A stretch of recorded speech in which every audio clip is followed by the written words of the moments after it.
સૌથી જે કઠોળ ખાસ કરીને કઠોળનું શાક ખાવાના જે શોખીન છે એમના માટે આ સ્પેશિયલ રેસીપી છે મિક્સ કઠોળ.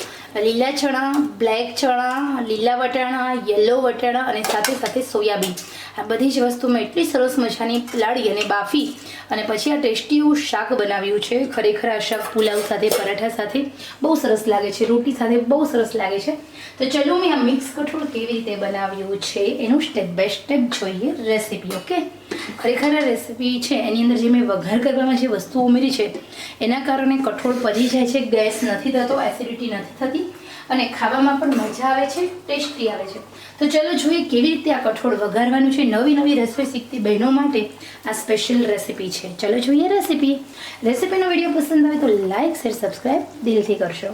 પહેલાં આપણે જ્યારે મિક્સ કઠોળ બનાવવા છે ત્યારે અહીંયા આપણે મિક્સ કઠોળને રાત્રે પાણીમાં 5 કલાક સુધી પલળવાના છે.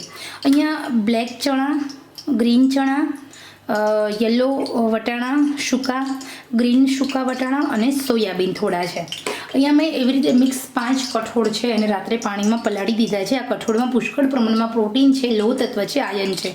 આ જે બ્લેક પાણી છે એમાં પુષ્કળ પ્રમાણમાં આયર્ન છે. આપણી હેલ્થ માટે બહુ સરસ મજાના આ કઠોળ છે, એટલું પ્રોટીન તત્વ છે. 5 કલાક સુધી પાણીમાં પલાળી રાખ્યા પછી એ પાણી નિતારી લેવાનું છે. પ્રેશર કુકરમાં 1 વાટકી કઠોળ હોય તો 4 વાટકી પાણી અને આવતું જતું મીઠું, આંખના આંસુ જેટલા ખારા હોય એટલી પાણીની ખરસ થાય એટલું મીઠું ઉમેરી અને આપણે 6 સીટી કરી લેવાની છે. અહીંયા તમે જો પ્રેસ કરીએ ને તો એકદમ કઠોળ પ્રેસ થઈ જાય છે. એવું કઠોળ આપણું ચડવું જોઈએ, કાચું રહેવું ન જોઈએ. હવે આપણે આ કઠોળમાંથી બનાવીશું સરસ મજાનું ગ્રેવીવાળું પંજાબી સ્ટાઇલ મિક્સ કઠોળ. હવે અહીંયા આપણે તેલ લેવાનું છે. 500 ગ્રામ જેટલું આપણું કઠોળ છે, પલાળીને આપણે એટલું કઠોળ થયું છે. તો સામે આપણે 2 ટમેટા છે, 1 ઓનિયન છે, લસણ છે, આદુ લસણ મરચાંની પેસ્ટ છે. તેલ મૂકીશું આપણે સામે 4 ચમચી. આ કઠોળની અંદર થોડું ગ્રેવીવાળું કઠોળ બનાવીશું એટલે તેલ હોય તો વધારે ટેસ્ટી લાગે છે એટલા માટે. પરંતુ જો તમે ડાયટ કરો છો તો અડધી ચમચી તેલમાં પણ તમે આ કઠોળને બનાવી શકો છો. હવે અહીંયા આપણે તેલ ગરમ થશે એટલે વઘાર કરીશું. વઘાર અજમાથી કરવાનો છે. અજમો જ્યારે પણ કઠોળ ખાવ ત્યારે ગેસ નથી થવા દેતો. અજમો સંતળાય તરત આદુ લસણ મરચાંની પેસ્ટ ઉમેરી અને તરત જ આપણે એમાં ઓનિયન ઉમેરી દેવાની છે. ઓનિયન ઉમેર્યા પછી ડુંગળી એકદમ ઝીણી તમારે ઉમેરી દેવાની છે અને એ પછી આપણે એને એકદમ મીડિયમ આંચે સાંતળી લેવાની છે. તો જે સૂકી ડુંગળી છે એનો પાણીનો ભાગ આપણે બળવા દેવાનો એટલે આપણું આ કઠોળ વધારે ટેસ્ટી બને. અઠવાડિયામાં 1 થી 2 વખત આપણા શરીરને કઠોળ આપવું જોઈએ. આપણું હ્યુમન બોડી છે તે મિનરલ્સ, વિટામિન્સનું બનેલું હોય છે. આની અંદર ઘણા બધા એવા પ્રકારના અલગ અલગ પ્રોટીન છે, ડાયટરી સેલ્યુલોઝ ફાઇબર છે જે આપણી હેલ્થ માટે ખૂબ જ ઉપયોગી છે. હવે ઓનિયન સંતળાઈ ગઈ, ઉપર આવી ગઈ, લાઇટ પિંક બની ગઈ છે ત્યારે આપણે ટામેટાં ઉમેરી દેવાના છે.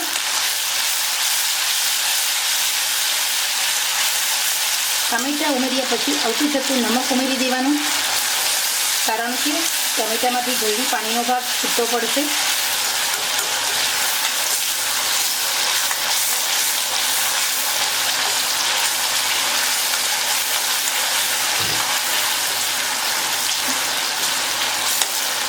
તો એકદમ સરસ રીતે તમે અહીંયા જોઈ શકો છો આપણી જે ટામેટાં છે એ પણ સરસ સેટ થઈ ગયા છે.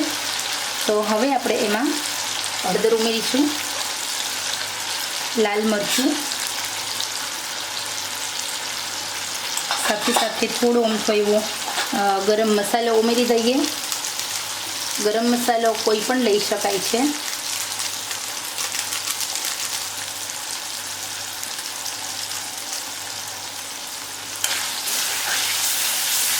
ધાણા જીરું પણ તમે ઉમેરી શકો છો.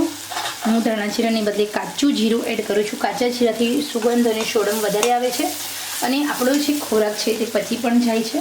હવે અહીંયા આપણે કઠોળ બાફિયાનું જે પાણી છે એ વિથ પાણી સાથે આપણે બધું કઠોળ ઉમેરી દેવાનું, જેના કારણે આપણું જે કઠોળ છે એકદમ ઘટ રસાવાળું બને અને આ જે કઠોળનું જે પાણી હોય ને એનો ટેસ્ટ બહુ સરસ હોય છે. હવે આપણે આ તૈયાર થયેલા કઠોળને 5 મિનિટ માટે એમ જ ઉકળવા દઈશું લીડ કવર કરીને.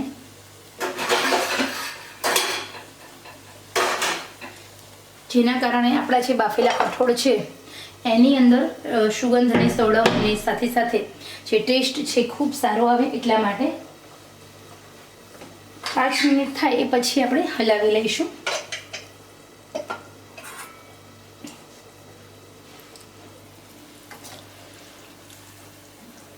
તો અહીંયા આપણું મિક્સ કઠોળ છે તે રસાવાળું બનીને એકદમ રેડી છે. તમે જોઈ શકો છો આવી રીતે તમે અલગ અલગ કઠોળ બનાવો અને ખરેખર આ જે કઠોળ છે એ કઠોળ તમે એકવાર ખાશો પછી વારંવાર બનાવીને ખાશો. બહુ ટેસ્ટી બને છે. જે લોકોને નથી કઠોળ ભાવતા એમને પણ આ ટેસ્ટી વધારે લાગે છે. તો અહીંયા આપણે કોથમીર વડે ડેકોરેશન કરીશું. તો રેડી છે આપણું સરસ મજાનું મિક્સ કઠોળ.